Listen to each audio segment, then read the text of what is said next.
Mesdames et messieurs de la presse, bonsoir. Très heureux de vous retrouver à nouveau dans le cadre de cet exercice de redevabilité. Nous étions avec vous lundi dernier avec le vice-premier ministre, ministre de l'Intérieur, qui a eu l'occasion de faire le tour de la question sécuritaire sur le... Il vous souviendra que nous avions abordé les sujets de l'éducation, notamment la rentrée scolaire apaisée que nous avons observée en grande partie sur tous les territoires nationaux, hormis la situation sur laquelle nous pourrons revenir aujourd'hui avec la ministre d'État, ministre de l'Éducation, pour permettre notamment que cette rentrée puisse se dérouler dans des conditions de sérénité. Je ne voudrais pas comparer avec les années précédentes, mais le gouvernement a appliqué la formule et les recettes qui permettent aujourd'hui à des millions d'enfants, de jeunes filles et de jeunes garçons de d'État. Bonsoir. Bonsoir. Merci à nouveau de venir dans le cadre de cet exercice de redevabilité. Vous avez déjà participé et ce soir, nous voulons avec vous faire un peu une plongée, non pas seulement sur les formules qui ont été appliquées pour garantir un début de rentrée scolaire apaisée globalement à travers le pays, mais aussi les réformes que vous avez commencé à initier dans le cadre de votre secteur. Aujourd'hui, nous voulons faire ces focus autour du secteur de l'éducation pour que nous puissions être édifiés sur ce qui est fait par le gouvernement pour préparer, pourquoi pas à la fois le présent et l'avenir de notre pays à travers votre secteur. Je vous donne la parole pour vos mots introductifs. Évidemment, il y a la question de la rentrée. Il y a plusieurs autres questions qui reviendront. Vous aurez aussi l'occasion de nous donner une petite idée de votre plan quinquennal, d'où nous venons, où nous sommes et où nous allons. Merci beaucoup, Monsieur le ministre de la Communication. Ça me fait plaisir de revenir sur ce plateau pour ce moment de briefing. Et puisque vous me donnez l'opportunité justement d'en parler, parce que je n'ai pas eu le cas, je crois que c'est important que l'on puisse présenter le plan quinquennal 2024-2029 du ministère de l'Éducation nationale et de la Nouvelle Citoyenneté. Alors, si vous ne l'avez pas, je vous prie de vous rapprocher de la cellule de communication du ministère afin de pouvoir obtenir votre exemplaire. Et donc, je tenais à commencer ce moment de débrief avec la présentation de ce plan pour bien rappeler notre vision au sein du ministère de l'Éducation nationale et de la Nouvelle Citoyenneté, qui est celle en fait de faire de l'éducation nationale vraiment le socle de développement durable dans nos territoires et également celui d'une citoyenneté responsable. Alors dans le plan quinquennal que vous aurez l'occasion de découvrir, nous basons en fait notre travail sur 5 principes directeurs, donc qui sont le dialogue avec les parties prenantes. Vous l'avez fait remarquer pour la préparation ici de la rentrée scolaire. Nous avons le renforcement de l'administration, parce que si on veut un système éducatif de qualité, il faut une administration forte. Nous avons l'investissement dans la formation et le développement des enseignants, également des inspecteurs. Nous avons la promotion de l'équité et de l'inclusion et évidemment l'intégration des technologies de l'information et de la communication. Alors dans le plan en question, vous allez retrouver les 5 objectifs stratégiques au niveau de notre ministère, donc qui sont l'amélioration de l'accès à une éducation de qualité, la promotion de l'équité et de l'inclusion, le renforcement du développement professionnel des enseignants et des inspecteurs, je l'ai dit, la modernisation de notre système éducatif avec plus de technologies et le développement de la nouvelle citoyenneté. Alors donc d'ici 2024 à 2029, il y a toute une série d'activités, d'actions phares qui vont nous occuper. Vous avez déjà vu, on a eu cette année la partie d'intégration des technologies, mais on va continuer et accélérer la partie d'infrastructure, donc sur la création de nouvelles salles de classe, autant au niveau primaire que secondaire. Ce qui va être le chantier cette année va vraiment être la réforme des programmes, des curricula. Vous savez que les programmes du domaine d'apprentissage des sciences avaient déjà été rénovés en 2021, donc maintenant nous allons nous occuper des autres domaines d'apprentissage. On va évidemment renforcer la gouvernance de notre système avec une meilleure gestion, notamment de nos bureaux gestionnaires. On va continuer la promotion de la nouvelle citoyenneté. Vous savez, Monsieur le ministre, quand j'ai lancé la rentrée scolaire dans le Congo central, une chose qui m'a particulièrement émue à chaque fois, c'est la récitation du serment du citoyen. avec les élèves. Et d'ailleurs, le journaliste veut participer au challenge aussi parce que c'est des citoyens et c'est des influenceurs. Absolument. Donc j'attends les vidéos, les prochaines vidéos des journalistes pour aller sur la récitation du serment de citoyen. Et donc ce sont des mesures qui vont être renforcées et continuées ici pendant l'année. On va créer des clubs scolaires pour promouvoir la citoyenneté dans les écoles. Et évidemment, on va continuer ce travail de modernisation, de numérisation de notre système. Notre objectif est vraiment pour d'ici 2029 que nous ayons une école, que le système éducatif congolais ou que l'école congolaise soit reconnue comme un modèle d'excellence en Afrique. Donc voilà les ambitions et le travail qui va nous occuper et qui est repris dans ce plan quinquennal que j'invite absolument l'ensemble de la communauté des médias à s'approprier. Mais peut-être qu'on pourra faire un focus spécifique sur ces plans quinquennales pour que tout le monde puisse comprendre, parce que je présume qu'il y a un rôle dédié pour les parents, mais dans le cadre justement de ces plans quinquennales, il y a la question qui nous intéresse il y a 2-3 jours, c'était la rentrée scolaire. Vous-même, vous étiez à Moindre de Congo central. Qu'est-ce que vous pouvez nous dire de comment cette rentrée s'est déroulée globalement à travers le pays ? Alors, la rentrée scolaire, vraiment, s'est déroulée globalement de manière apaisée. Nous avons eu vraiment la majorité des enseignants qui étaient présents à leur poste. Et ça me donne ici l'occasion vraiment pour remercier et souligner l'engagement de l'ensemble des enseignants, des écoles conventionnées, l'ensemble des partenaires, qui ont tous compris que l'éducation était absolument nécessaire, que tous les jours comptaient. Et vraiment, cet engagement est à souligner et à remercier. Alors, en termes des élèves, c'est vrai qu'avec les 2 premières années, 2 premiers jours, excusez-moi, de la rentrée, on a pu atteindre 70% des élèves. Donc, c'est vrai que autant les enseignants se sont mobilisés pour être là, autant les parents... C'est toujours un peu lent, voilà. Parce que je me souviens que c'était pas au premier jour de la rentrée que nous y allions, nous. C'est ça. Mais quand même, permettez-moi de vous parler à vous, papa et maman, pour vous dire qu'il est important que vous envoyiez vos enfants à l'école, parce que sachez qu'à l'école, tous les jours comptent. Et donc, c'est absolument important que les enfants reprennent le chemin de l'école, et en particulier nos filles qui ne doivent pas rester à la maison et venir à l'école. Donc, vraiment, ici, c'est un appel pour encore pousser tous ceux qui traînaient encore d'envoyer les enfants à l'école. Mais globalement, tout le monde a été là, et c'est vraiment ça a été un bon moment, et j'ai eu beaucoup de plaisir de lancer ça au Congo central. Ah, mais très bien, parce que d'ailleurs, vendredi dernier, en Conseil des ministres, on a eu l'occasion de revenir et de faire le point de tous les progrès qui ont été plus ou moins enregistrés. Alors, y a-t-il beaucoup plus de filles que des garçons cette année ou bon.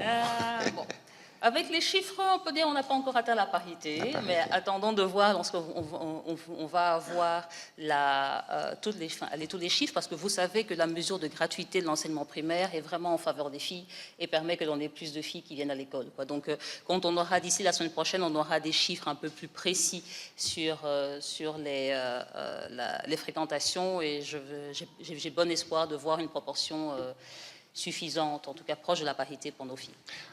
Madame la ministre d'État, l'actualité, et vous avez vu hier, vous aviez vous-même signé un communiqué à propos. Qu'est-ce que vous pouvez nous dire finalement? Parce que la gratuité, c'est un acquis constitutionnel qui a été appliqué 13 ans après la promulgation de la Constitution, mais nous avons lu notamment à travers des réseaux sociaux que les occupants illégaux se permettent de supprimer cette gratuité en prenant des décisions qui imposent aux parents de payer à nouveau de frais qui sont déjà pris en charge par l'État.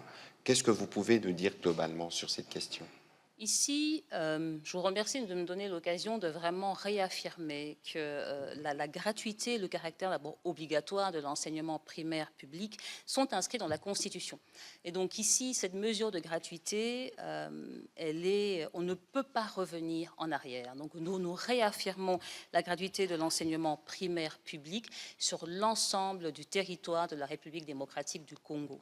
L'État, comme il a fait avant, va continuer à le faire, c'est-à-dire à payer les enseignants, à payer les frais de fonctionnement des élèves. Et donc, d'ailleurs, j'ai eu, au courant du mois d'août, de renvoyer plusieurs directives, de rappeler plusieurs directives à l'ensemble des gouverneurs sur l'ensemble du territoire, qui dit qu'on ne peut exiger aucun frais au niveau de l'enseignement primaire public et que tout arrêté qui est pris au niveau des provinces, parce que vous savez, les provinces fixent les frais, ces arrêtés doivent être envoyés au niveau national pour qu'ils soient validés avant qu'ils ne soient effectifs. Donc ici, nous réaffirmons cette gratuité et tous frais supplémentaires qui seraient demandés sont illégaux et doivent être immédiatement annulés pour respecter à la fois nos lois nationales et internationales.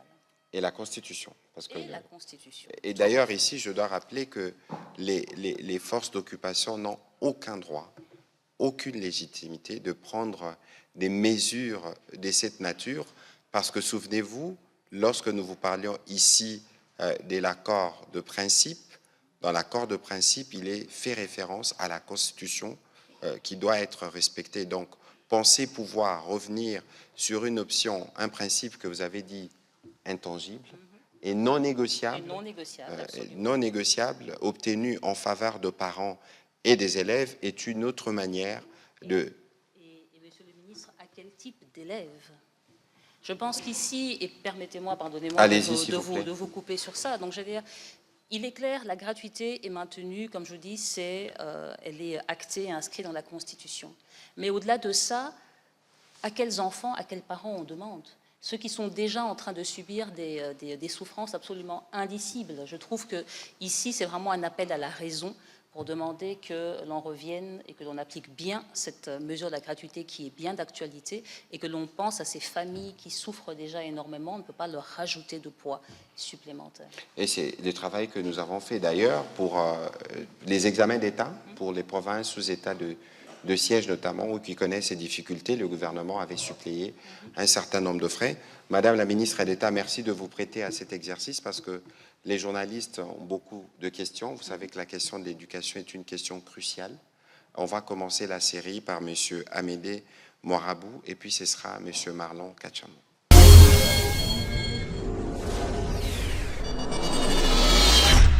La souveraineté d'une nation se forge d'abord dans la qualité de son capital humain.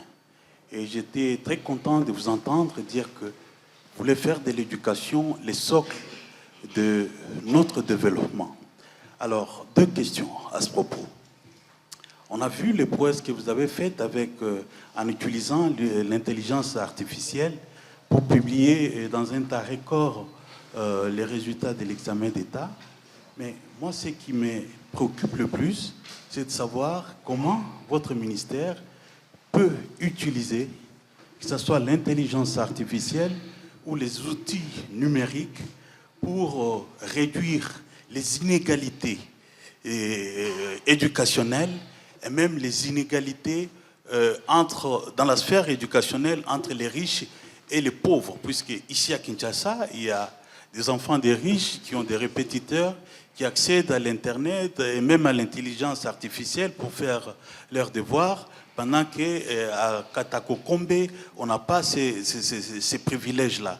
Alors, comment votre ministère compte utiliser ces outils numériques et l'intelligence artificielle pour réduire ces inégalités et surtout la fracture éducationnelle? Ça, c'est la première question. La deuxième question, Excellence, en tant que ministère de l'Éducation nationale, quel mécanisme disposez-vous pour vous assurer que chaque enseignant qui donne cours à nos enfants a l'expertise nécessaire pour donner à nos enfants des connaissances solides et utiles? Merci. Merci. Merci beaucoup. Allez-y, Madame la ministre d'État. Alors, vous savez, pour ce qui concerne l'intelligence artificielle, nous n'avons pas commencé maintenant. J'allais dire, on n'en est pas notre premier coup. Déjà, dans les années 2020-2021, dans le cadre du projet qui a amélioré les programmes du domaine d'apprentissage des sciences, on avait testé déjà un logiciel, un algorithme d'intelligence artificielle pour l'enseignement des mathématiques en 7e et 8e année de l'éducation de base. Et on l'avait testé dans 6 provinces, dans 6 villes, donc c'était Mbandaka, Chikapa, Kinshasa, Lubumbashi, enfin j'ai oublié, enfin bref, donc dans 6 villes, et pas seulement, vous voyez, c'est pas seulement Lubumbashi et Kinshasa, mais c'était Kikwit, c'était Chikapa, c'était Mbandaka, où on avait testé ce logiciel, cet algorithme. Et l'avantage de l'AI, c'est qu'avec cet algorithme, c'est qu'on peut s'adapter à la vitesse d'apprentissage, permettez-moi de le dire comme ça, de l'enfant. Donc on sait que lorsqu'on a une classe de 20, tous les enfants ne sont certainement pas au même niveau. Il y en a qui sont en retard, d'autres qui avancent. Pour un enseignant, c'est compliqué de devoir s'occuper individuellement, surtout que dans notre cas, ce n'est pas des classes de 20. Donc on a des classes 40, 50, voire 60. Et donc c'est assez difficile pour un enseignant de s'en occuper. Et donc le principe était de mettre, OK, il y a 1 heure où chaque enfant est avec l'algorithme, et le reste du temps, c'était pour le cours de maths, le prof continue à donner son cours de manière tout à fait normale. Et bien, on s'est rendu compte qu'en utilisant cet algorithme, et ben, en 6 mois, on pouvait gagner jusqu'à 2 ans et demi d'âge mathématique. Et donc, les enfants, qu'importe le niveau où ils étaient, ils allaient beaucoup plus vite avec ce système.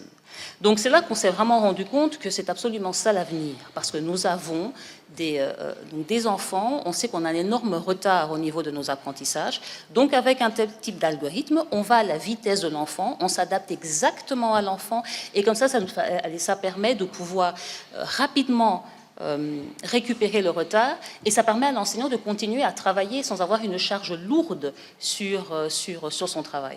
Donc, malheureusement, ou on va dire heureusement, voilà, je veux dire, le projet s'est arrêté, mais au moins nous avions l'information. Maintenant que le ministère a l'information avec ce pilote, l'idée c'est la généralisation. Et pour ça, j'ai signé justement en 2025 l'arrêté qui permet d'instaurer l'enseignement à distance, donc qui le rend légal, et on a mis en place des mesures d'accompagnement. Alors, on ne peut pas fonctionner d'un coup, mais nous, ce que l'on veut, c'est appliquer le principe de la tâche d'huile. Donc, on va identifier des lieux que l'on va équiper, qu'on va installer les machines, on va installer ce type d'algorithme, on va améliorer la qualité de l'enseignement à cet endroit-là, et puis on va s'occuper au fur et à mesure des autres phases qui en ont besoin. Parce que, comme vous l'avez si bien dit, on peut avoir accès à l'électricité, par exemple, facilement dans les grandes villes, alors qu'en milieu rural, c'est beaucoup plus difficile. Mais là encore, heureusement pour nous, la technologie avance. En 2021, j'avais fait la géolocalisation de l'ensemble des écoles secondaires, on ne voyait que l'accès à Internet via le mobile, mais maintenant on a Internet avec le satellite. Je ne veux pas faire de la pub pour une marque en particulier, mais cela nous permet, c'est la stratégie que nous avons mis en place, on va équiper ce type de kit justement dans les milieux qui sont semi-ruraux et ruraux, qui vont donc donner accès à Internet. Et quand on aura accès à Internet, on va pouvoir installer des algorithmes, des outils d'intelligence artificielle. Ce que je veux juste insister, que l'enseignement à distance, ce n'est pas que ça. Ça, l'enseignement à distance, c'est aussi la télé, c'est aussi la radio, c'est aussi les courriers, parce qu'on s'adapte en fait à toutes les situations et en fonction, on améliore les choses. Donc, le problème dans un système, du moins, c'est de se dire, c'est pas parce que c'est difficile que je n'agis pas, mais je planifie l'ensemble des actions. Il y a les premiers qui vont bénéficier de quelque chose, puis les suivants vont en bénéficier quand nous aurions stabilisé la situation auprès d'une province ou d'un territoire. Donc voilà comment est-ce que nous travaillons pour réduire les inégalités. Il était important d'abord de créer le cadre légal, et l'arrêté de l'enseignement à distance a créé ce cadre légal. On a les mesures d'accompagnement de cet enseignement. On a le plan quinquennal qui justement précise que l'on doit installer ce type de technologie. Et donc, nous-mêmes et avec nos partenaires, on va les installer pour arriver que quand on arrive en 2029, on a augmenté le plus possible la couverture sur l'ensemble de notre territoire. Et aujourd'hui, la technologie avance. On a des nouveaux outils comme Internet via satellite. Donc, ça va aller beaucoup plus vite. Ce qu'il y a, c'est que le message que je cherche à faire passer quand j'utilise la technologie, c'est que justement, comme elle avance vite, on doit la prendre et rapidement la déployer de manière à accélérer le développement de notre pays, ce qui est notre objectif. Sur l'intelligence artificielle, encore, laissez-moi vous dire que c'est dans les programmes scolaires. Donc, dans les programmes du domaine d'apprentissage des sciences, au niveau des humanités scientifiques, on a intégré aussi tous les fondements pour que nos enfants comprennent l'IA, apprennent à l'utiliser et puis soient eux-mêmes plus tard des développeurs, parce qu'on veut éviter d'être simplement des consommateurs d'une technologie, on veut pouvoir aussi l'améliorer, parce qu'en l'occurrence l'IA est une technologie qui nécessite que nous participions tous. Si on ne laisse que les autres la développer, l'IA peut être contre nous. Donc il est absolument important que nous augmentions le nombre d'élèves, le nombre de jeunes qui vont dans ces disciplines, notamment le nombre de femmes qui y vont. Comme ça, on peut développer des algorithmes qui nous ressemblent, qui travaillent pour nous plutôt que le contraire.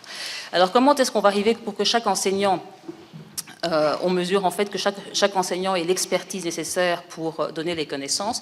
Là, ici, il faut savoir que nous avons déjà une réforme au niveau de nos humanités pédagogiques. Vous savez, aujourd'hui, quand quelqu'un est diplômé d'examen d'État, il peut aller donner cours dans l'enseignement primaire. Ça doit s'arrêter. Il faut en réalité qu'il puisse au moins avoir 3 ans après l'examen d'État, un diplôme équivalent du supérieur pour qu'il puisse aller donner cours dans nos écoles primaires. Donc on a fait cette réforme des humanités pédagogiques. On est d'ailleurs en train de construire les premiers instituts de formation des maîtres qui sont basés sur ça. Donc on agit donc sur la formation initiale de nos enseignants. Maintenant, il y a la formation continue, tous les enseignants qui sont là. Et là aussi, le ministère est en train de développer autant une plateforme pour permettre à ce qu'il y ait d'enseignement à distance, parce que comme vous dites, on est dans une telle capacité que si on fait un schéma classique, il faut physiquement se déplacer, on ne pourra jamais atteindre tous nos enseignants partout. C'est pour ça que ce dispositif d'enseignement à distance est important. Il va non seulement servir aux élèves de continuer à apprendre, à acquérir les connaissances et compétences sur le programme, mais il va également permettre aux enseignants d'être formés. Ensuite, nous travaillons avec l'inspection. Si notre inspection n'est pas forte, elle ne sait pas faire le suivi des enseignants. Et donc, on commence à travailler avec l'inspection générale pour qu'il y ait déjà plus d'inspecteurs, parce qu'on n'a pas suffisamment d'inspecteurs. Donc, on va lancer le concours des inspecteurs cette année pour en recruter des nouveaux. On va former les inspecteurs, donc ils ne sont plus des policiers. L'inspecteur vient avec justement une aide pédagogique, il devient un coach. Il accompagne l'enseignant pour améliorer les choses. Donc, on va renforcer l'inspecteur et on va justement, dans les outils que les inspecteurs vont recevoir, on va pouvoir coter en temps réel les enseignants, ce qui va nous permettre de savoir où est-ce qu'il y a le plus de difficultés et où est-ce que l'on doit concentrer le plus possible nos ressources. Il faut savoir aussi par rapport au renforcement de capacité des enseignants, nous avons mis en place ce qu'on appelle des réseaux de proximité. C'est-à-dire que nous croyons en fait en la formation par les pairs.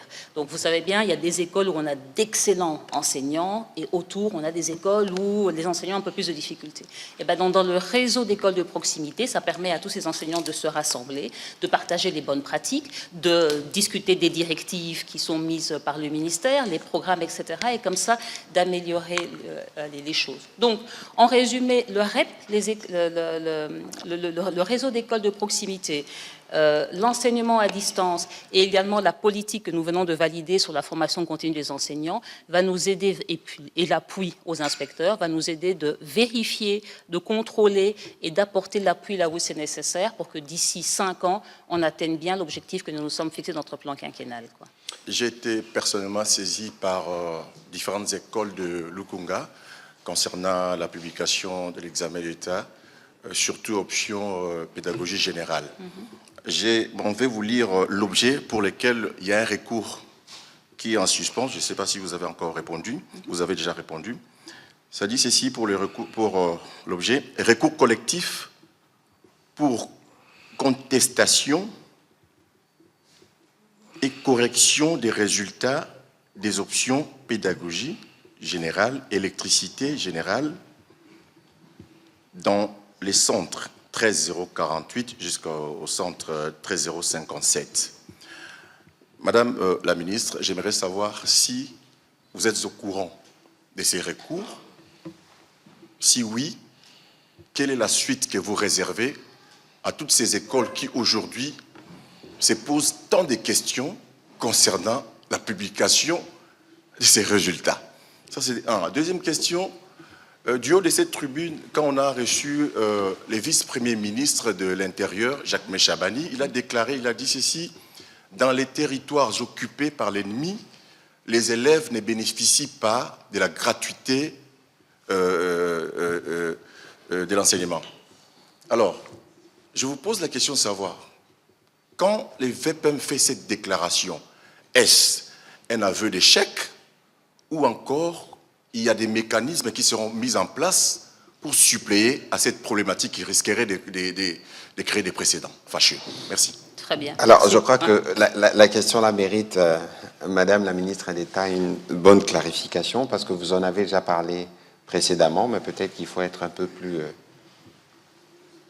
Très bien, oui. Merci beaucoup, Monsieur le ministre de la Communication. Concernant les recours, tous les recours sont introduits au niveau de l'inspection générale. Alors, de manière générale, et ici, pour ce cas-là, il faut savoir que lorsque on reçoit un recours, les copies en question sont recorrigées manuellement.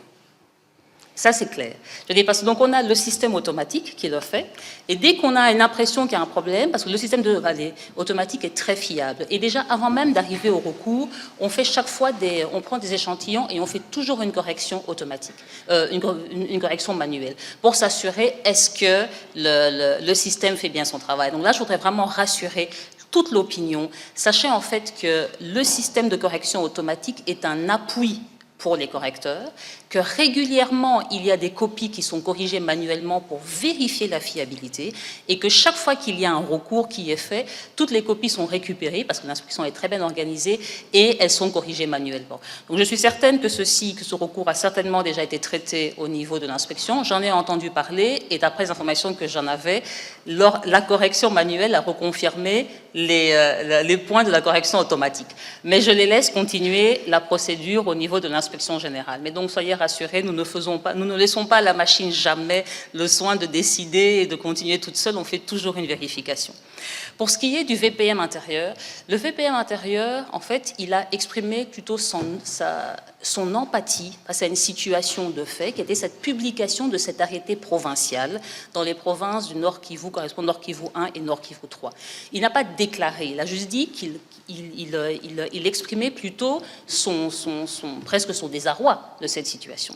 Mais ici, on ne peut en aucune manière dire que le gouvernement, je l'ai réaffirmé, renonce à la gratuité.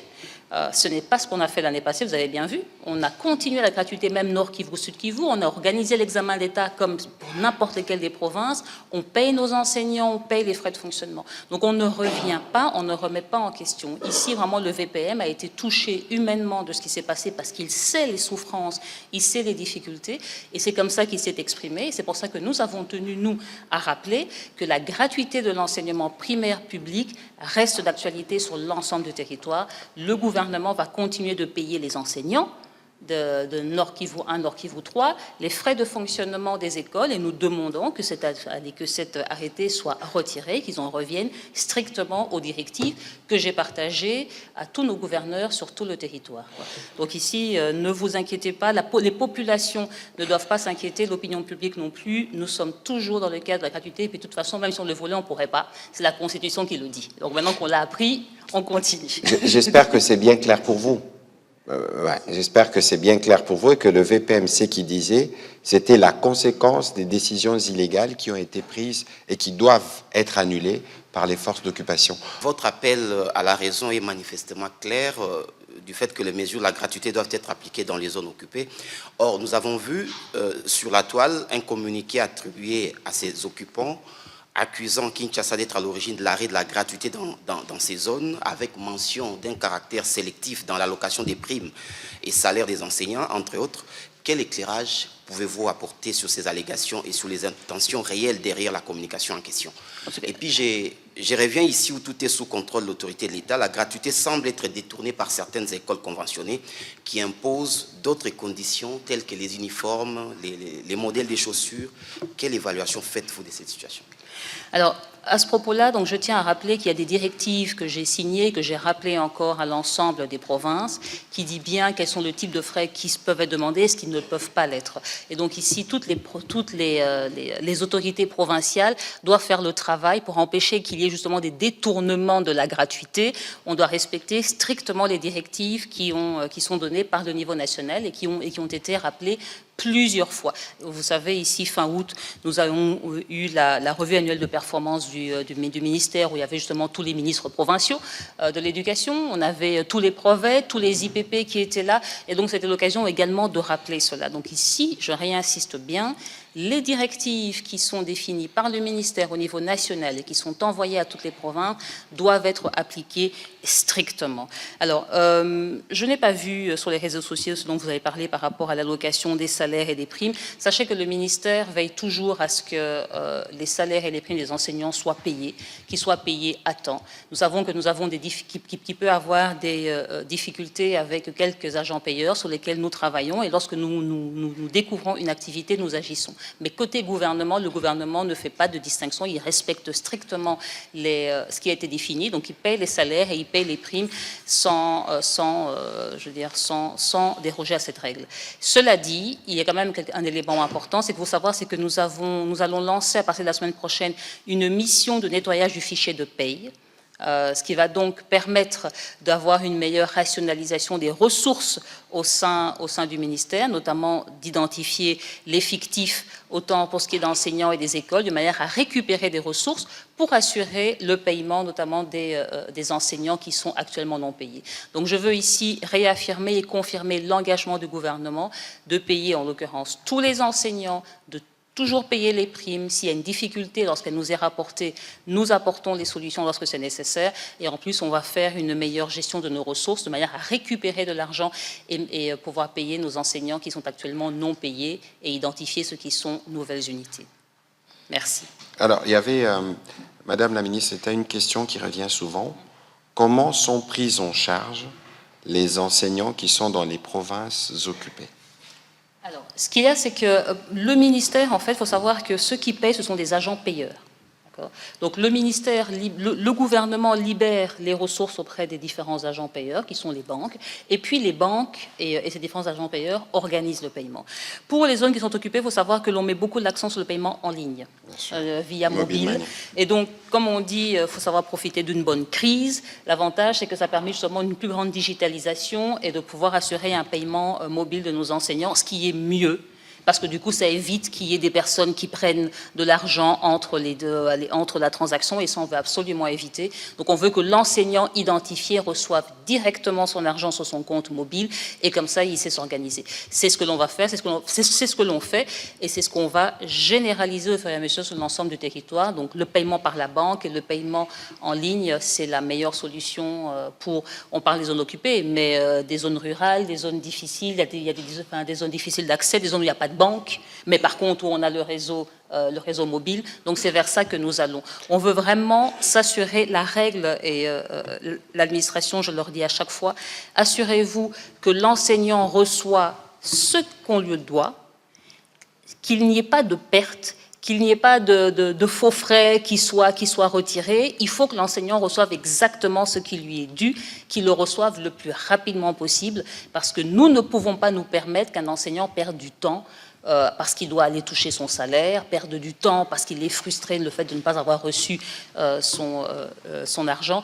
Et ça, la solution, c'est la digitalisation, c'est le paiement en ligne. Donc on va aller vers une généralisation au fur et à mesure de ce système. Et pour ajouter, peut-être que certains de vous l'oublient, les supplétifs M23 étaient un mouvement sous sanction américaine. Il n'y a aucune banque, même pas la banque du pays agresseur, le Rwanda, qui ne peut accepter de faire une quelconque affaire avec ce mouvement sans être exposé devant l'OFAC ou le département du Trésor américain pour prendre des sanctions. Alors aujourd'hui, c'est la tendance, avec un discours mensonger répété, de vouloir faire croire que nous, à Kinshasa, comme gouvernement central, nous punissons, entre guillemets, pour utiliser leur expression discriminatoire des swahiliphones. Mais lorsqu'il y a eu de meurtres, des assassinats à Rutshuru, en masse, est-ce que ces voix qui disent que nous brimons, entre guillemets, passez-moi l'expression, le swahiliphone, se sont levées pour dénoncer? Parce que c'est aussi d'autres swahiliphones qui meurent, qui décèdent.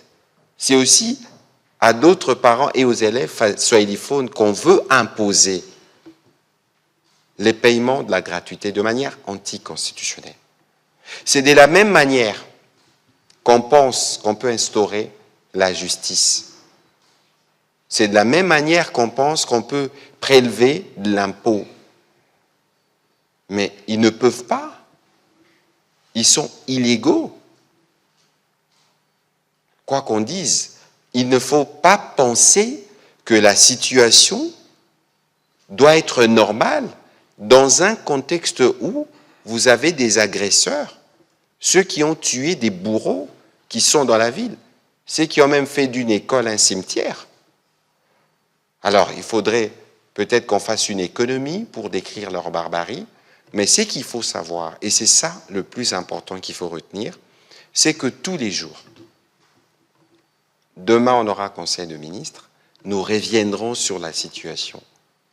Et que tous les jours, nous travaillons, et vous avez suivi hier, qu'il y avait la réunion, la deuxième réunion du comité des supervisions de l'accord qui s'est tenue à Washington, et ils ont noté qu'il y avait justement une certaine lenteur dans l'application de ce qui a été convenu dans le cadre de l'accord, parce que pour nous, tous les jours comptent. Tous les jours, c'est étouffant pour nos compatriotes qui sont sous direction des occupants. Nous travaillons quotidiennement à alléger leurs tâches. Et donc, pour ça, vous pouvez en être sûr. Madame la ministre d'État, désolé, mais c'était une précision importante. Absolument. Je suis bien d'accord. Alors, merci beaucoup pour vos questions. Alors, je vais vous raconter une anecdote encore. J'étais au Congo central pour lancer la rentrée scolaire. Et lors de Boma, donc je faisais une visite de quelques écoles, et donc j'ai visité un institut technique. Et justement les ateliers de cet institut technique. Qu'il y a des machines qui datent de Mathusalem, que l'on ne retrouve plus du tout aujourd'hui. Et donc, ils doivent former nos élèves sur des machines où il n'y a absolument aucune chance qu'ils retrouvent en dehors. Et quand la machine tombe en panne, de toute façon, on ne sait quand même rien en faire. Alors, j'étais là. Alors, je vous avoue que cela m'a sérieusement agacée, parce qu'en fait, cela ne relève pas du niveau national. C'est en réalité une dynamique provinciale qui doit être mise en place. On peut mettre en place un financement, un équipement innovant. Comment? Avec les entreprises. Prenons l'enseignement technique et professionnel. Les enfants qui sont formés dans nos écoles vont devenir les employés. On parlait de Perenco, je m'excuse de nommer une entreprise, mais je dis, ils vont devenir par exemple employés des entreprises qui sont autour. Donc il est normal de demander à ces entreprises dont ces enfants vont devenir les futurs employeurs de participer justement à l'équipement de ces écoles techniques et professionnelles qui les forment. Et c'est là le rôle de la province d'assurer précisément cette communication, cette relation dans le cadre de la responsabilité sociétale des entreprises, mais dans le cas simplement économique. Parce qu'une entreprise, elle perd de l'argent à devoir vous former quand vous venez. Donc elle a tout intérêt que vous soyez correctement formé au départ au niveau de l'école. Et elle a tout et c'est naturel, ça devrait être naturel qu'elle fixe justement des collaborations avec précisément l'enseignement technique et professionnel. Et je ne suis pas en train d'inventer, c'est exactement ce qui est en train de se passer ailleurs. Donc on a mis au niveau des écoles techniques et professionnelles le comité de gestion de l'école, et dans ce comité, il y a toujours un représentant du secteur privé. Malheureusement, ça donne toujours une impression, juste une représentation, on va dire, de façade. Je veux dire, je suis juste là. Mais non, nous devons renforcer énormément la collaboration avec le secteur privé pour pousser le secteur privé pour qu'il y ait un financement, un équipement des écoles techniques professionnelles et des options techniques, commerciales, pour moi, fait partie de la même logique, pour qu'on puisse justement assurer la formation des enfants pour qu'ils soient formés aux dernières technologies, aux derniers outils, aux derniers programmes qui sont utilisés dans les entreprises. Ça, c'est l'avenir. Pensez que pour régler ce problème, il faut que le ministère national prenne éventuellement, parce que pour l'instant, la seule façon, c'est qu'on ait un projet financé par un partenaire extérieur et qui nous permette d'équiper X nombre d'écoles. Non, ceci n'est pas viable et on ne doit plus aller vers cela. Pour nos écoles techniques et professionnelles, comme pour nos écoles générales, mais prenons celle-là en particulier, c'est justement de renforcer la relation avec le secteur privé. Et de mon expérience dans le secteur, je me suis rendu compte qu'en fait, que le problème, c'était de confiance. Le secteur privé n'a plus suffisamment confiance au secteur public pour arriver à mettre en place ces programmes conjoints. Donc on doit retravailler la confiance entre le secteur privé et le secteur public, leur dire que nous avons tous les deux, nous avons un intérêt commun. Moi, j'ai intérêt à ce que mes enfants soient mieux formés. Mais qu'est-ce que ça signifie mieux formés? Ça veut dire que lorsqu'ils sortent de mon école, ils sont directement utilisables dans votre entreprise. Et vous avez intérêt à avoir des enfants justement directement utilisable. Comme ça, vous gagnez du temps, de l'argent et on produit de la richesse. Donc, ça a été, j'avais l'occasion d'avoir les représentants, les ministres provinciaux de l'éducation et de la nouvelle citoyenneté avec moi. Et quand j'aurai l'occasion de parler au gouverneur du Congo central, puisque j'étais là et ce sera la même chose à tout le monde, c'est qu'il faut refaire ce lien, cette connexion entre le secteur privé et le secteur public pour équiper les options qui sont nécessaires et pour équiper l'école. Ça ne veut pas dire que le ministère va cesser de le faire. Je veux dire, on a des projets, on va le faire, mais cela ne relève pas du niveau national qui, lui, établit des normes. Donc, c'est une dynamique provinciale que l'on doit mettre en place. Et donc, ça me donne l'occasion de faire un appel autant au secteur privé qu'à nos provinces pour rétablir ce lien et s'assurer que nos écoles soient équipées. C'est aussi les lieux de rappeler qu'il ne faut pas oublier que l'agriculture, la santé, l'éducation, c'est des domaines à compétences exclusives de province. Ouais. Concernant les bulletins vont être distribués à partir de la semaine prochaine. Tout Kinshasa va recevoir, les bulletins primaires vont commencer à être distribués à partir de la semaine prochaine et puis on va les distribuer au fur et à mesure. Ça, c'est pour les bulletins de l'année scolaire précédente, en sachant que les retards sont dus en fait à des mesures simplement de procédure de passation de marché qui doivent être respectées et qui sont lancées, et aussi simplement à la manière dont fonctionne la loi de finances et le budget. Et donc, c'est pour ça qu'il y a eu ces retards. Mais vous avez raison. Comment un système éducatif ne peut pas fournir aux élèves, dès le début de l'année, des bulletins? Mais c'est un non-sens qui m'a justement empêché de dormir toute l'année passée et qui continue. Parce que les bulletins ne sont pas des pièces de valeur. Je veux dire, le bulletin, ça peut être imprimé par l'inspection générale. Et donc, vous parliez des imprimeries. On a justement testé, en fait, dès l'année passée, enfin, je veux dire, année scolaire passée, justement, on s'est dit, on va arrêter ça. On était obligé de lancer la procédure de passation de marché, donc on l'a faite pour les bulletins 2024-2025, mais cette année, on va arrêter ça.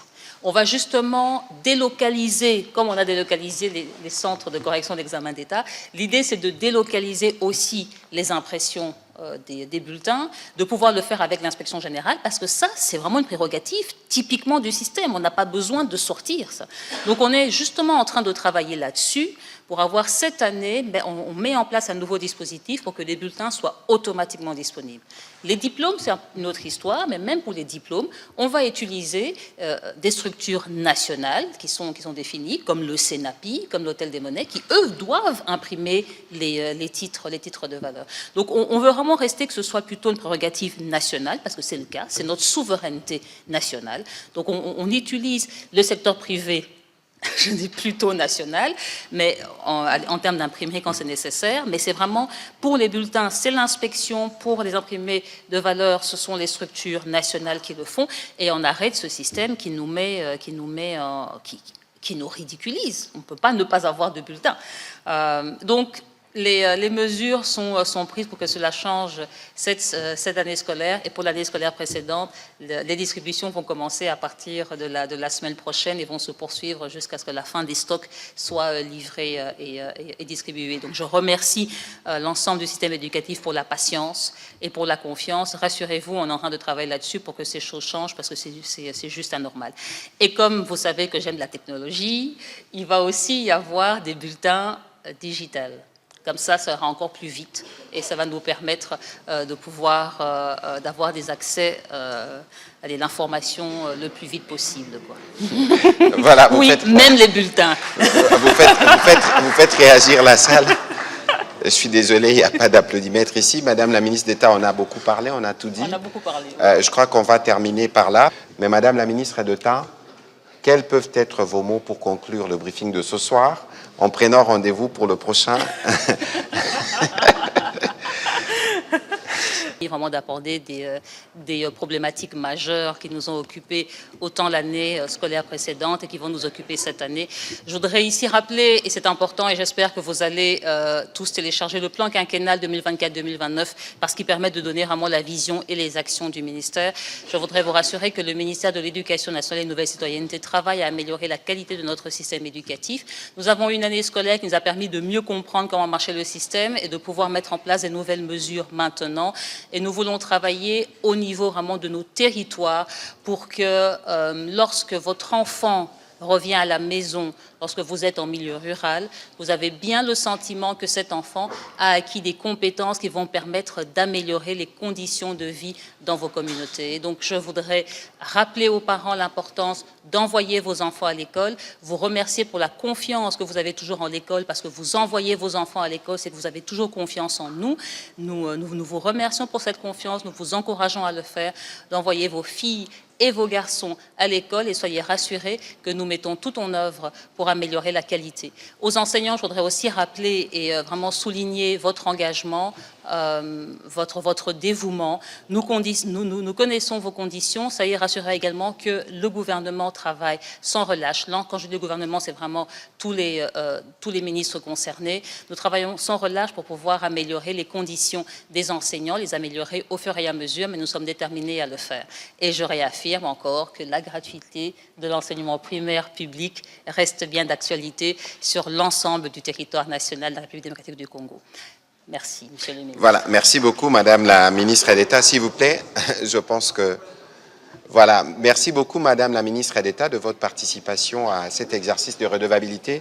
C'était crucial parce que vous nous avez parlé notamment du plan quinquennal et je pense que les parents qui nous ont suivis peuvent s'y projeter parce qu'il s'agit du présent et de l'avenir de nos enfants. J'espère qu'on prendra rendez-vous cette fois-ci pour le professionnel des médias parce qu'il faut penser aussi à une initiation à l'intelligence artificielle, comme on vous reconnaît ces compétences technologiques un peu plus avancées que nous tous. Merci.